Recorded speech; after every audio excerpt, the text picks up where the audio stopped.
Oi, gente, tudo bem? Hoje nós estamos aqui para trazer uma videoaula para vocês. E a videoaula em questão vai ser para resolver questões antigas do vestibulinho da matéria de língua portuguesa. Bom, agora para a primeira questão, eu vou dar uma dica para vocês que eu acho que pode ser essencial na hora da prova. Como vocês sabem, na hora da prova acaba ficando corrido, porque não tem muito tempo, então vocês precisam ser ágeis o suficiente para conseguir responder todas as questões. Então, a minha dica para vocês é que vocês primeiro leiam a pergunta, vejam o que é pedido e depois voltem no texto para assim identificar os pontos-chave, para vocês não irem perdendo tempo ao longo da questão. Então, eu vou deixar um tempinho aqui na tela para vocês o primeiro texto, caso vocês queiram ler. Mas a gente já pode ir direto para a questão para ver o que é pedido. Bom, então a questão diz: a formação e surgimento de palavras novas no português acontece por meio de vários processos. As palavras facebookar e desenvolvimento, presentes no texto, exemplificam dois desses processos, o neologismo e a derivação sufixal. No caso, o facebookar seria um neologismo e um desenvolvimento seria uma derivação sufixal. Bom, primeiro eu vou explicar para vocês o que é neologismo e o que é derivação sufixal.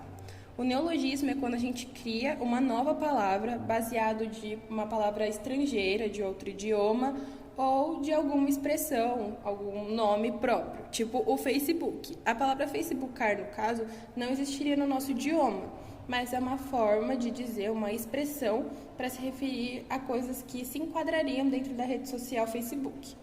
Já a derivação sufixal é quando você adiciona um sufixo no final da palavra. Por exemplo, a palavra felizmente. No caso, o radical da palavra felizmente é feliz e você adicionou esse mente por cima.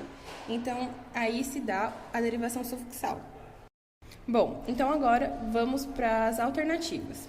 Esses dois processos vão acontecer quando a junção de dois ou mais radicais e a anexão de sufixo na palavra de origem.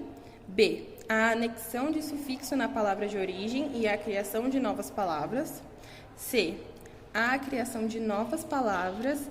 A palavra é constituída por radicais de diferentes línguas. D. A palavra é constituída por radicais de diferentes línguas. As palavras imitam um som, como ruídos e gritos. Ou E. A criação de novas palavras e a anexão de sufixo na palavra de origem. Como eu falei anteriormente, o neologismo vai ser quando a gente for criar novas palavras e o sufixo é quando você adiciona o sufixo na palavra de origem. Ou seja, a gente já pode descartar a alternativa B, por exemplo, porque inverte o que a gente precisa de fato responder, já que o neologismo não vai ser a anexação de um sufixo na palavra de origem. Já a alternativa A seria a junção de dois ou mais radicais. Não tem, porque é somente uma palavra. Então, a gente também já pode excluir essa alternativa. Já a D diz que é uma palavra constituída por radicais de diferentes línguas e as palavras imitam um som como ruídos e gritos, o que não acontece dentro da derivação sufixal. Então, sobraria a alternativa C e a alternativa E. E para isso, a gente tinha que analisar tanto a parte 1 da alternativa quanto a parte 2. Na alternativa E, diz que há a criação de novas palavras no neologismo e a anexão de sufixo na palavra de origem dentro da derivação sufixal, ou seja, essa é a alternativa certa, a alternativa E. Bom, agora para a próxima questão é o seguinte: a onda motriz é uma forma de energia renovável que se aproveita da energia das ondas oceânicas. Além de poder fornecer energia, as ondas também servirão de inspiração para Manuel Bandeira compor o poema A Onda. O poema é: a onda anda, aonde anda a onda? A onda ainda anda aonde? Aonde a onda onda. Assinale a alternativa que apresenta uma figura de linguagem utilizada no poema. Então, as alternativas são: A. Antítese, que é a associação de ideias contrárias por meio de palavras de sentidos opostos. B. Catacrese, que é o emprego de uma palavra no sentido figurado por falta de um termo apropriado. C. É o eufemismo, atenuação de ideias consideradas desagradáveis, ofensivas ou cruéis.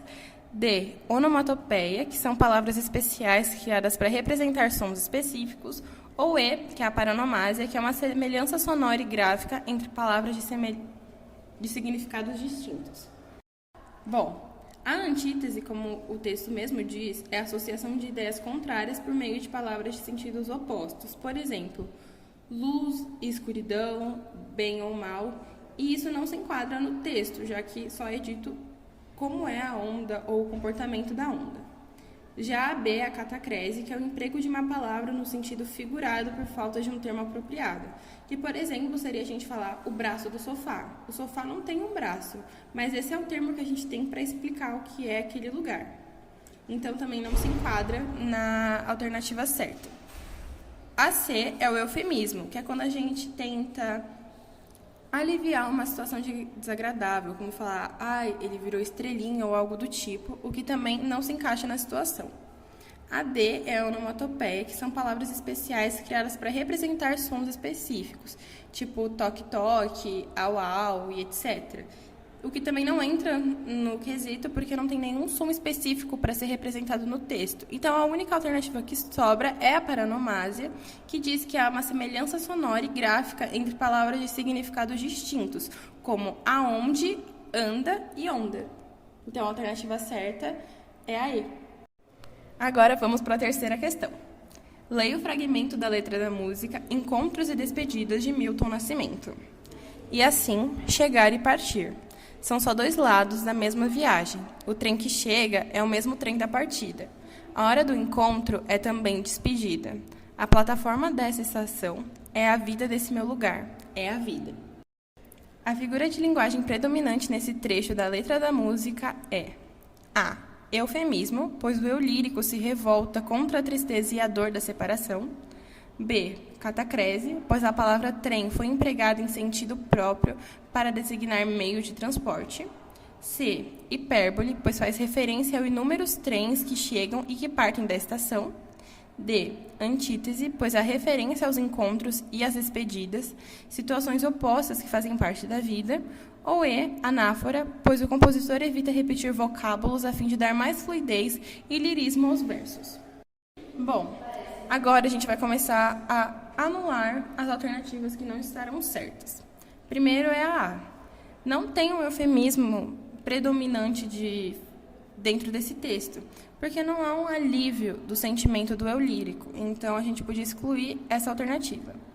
Já a catacrese não faz sentido, pois a palavra trem foi empregada no sentido certo, e não no sentido de dar um sentido figurado, por falta de um termo apropriado, pois esse já é o termo apropriado, então a gente também pode cancelar essa alternativa.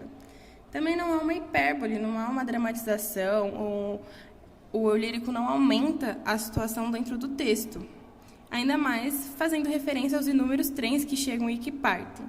Já a E também não pode ser, porque o compositor ele não evita repetir esses vocábulos a fim de dar mais fluidez e lirismo aos versos.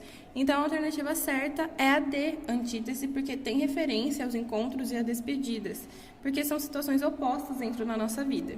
Então, a alternativa certa vai ser a D. Quarta questão. Compare os trechos a seguir e observe que as palavras em destaque são homófonas, isto é, possuem a mesma pronúncia, mas grafia é diferente. Vou ler 2 textinhos para vocês de exemplo, para vocês conseguirem entender essa diferença. Chamando o pai de lado, lhe diz logo em surdina que o mal é da idade. O mal profissional não se atualiza e não se compromete com o trabalho.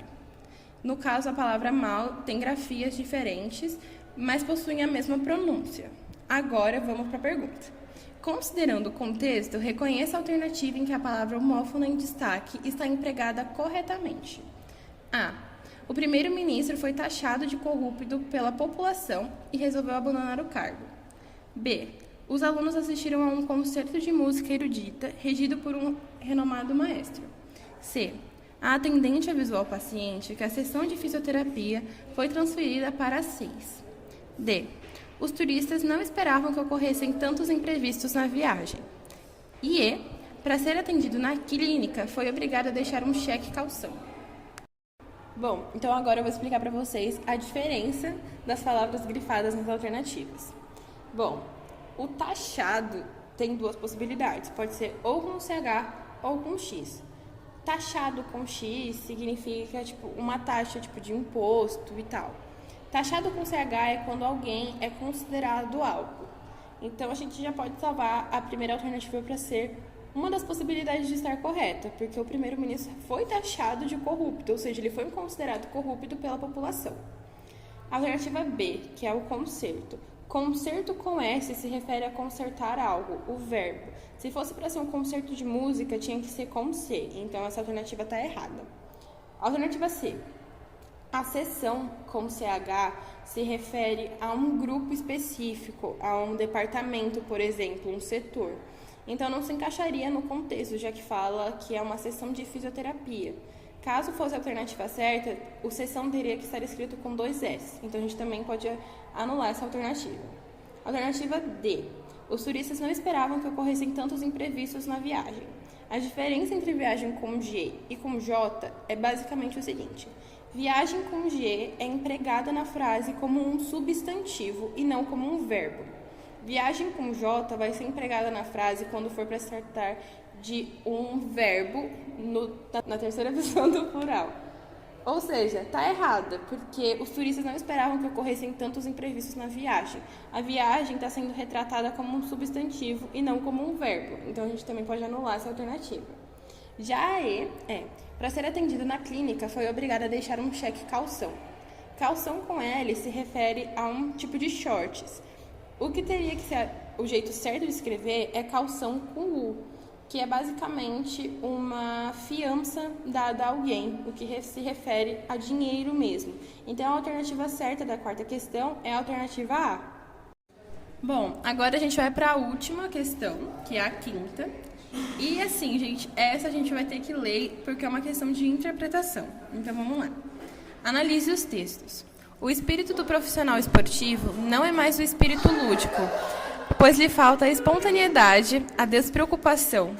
No caso do esporte de massas, temos uma atividade nominalmente classificada como jogo, mas levada a um grau tal de organização técnica e de complexidade científica que o verdadeiro espírito lúdico se encontra ameaçado de desaparecimento.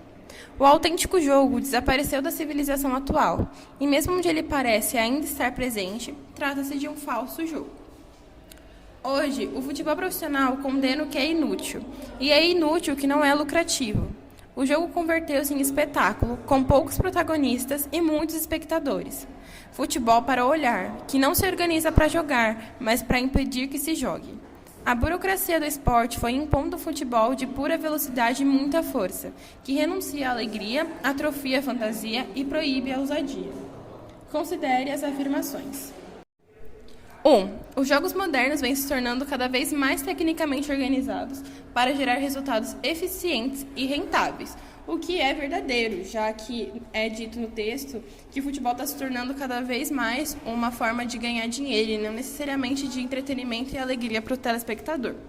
2. O espírito lúdico do futebol tende a desaparecer à medida que os jogadores perdem a espontaneidade e a autonomia de jogar o chamado futebol arte, que também é uma questão apontada no texto, então é verdadeiro também. 3. O futebol profissionalizado ganha características de jogo técnico, rápido, brincalhão, emocionante e educativo, fazendo desaparecer o velho espírito despreocupado e relaxado do jogo, o que também é mentira, porque é dito no texto justamente o contrário. De acordo com a opinião defendida pelos autores, é válido que se afirma em... Então, a alternativa certa, tendo em vista que a primeira e a segunda estão corretas, é a C, que é realmente a alternativa verdadeira. Enfim, muito obrigada por terem assistido até aqui e boa sorte nos estudos de vocês. Um beijo!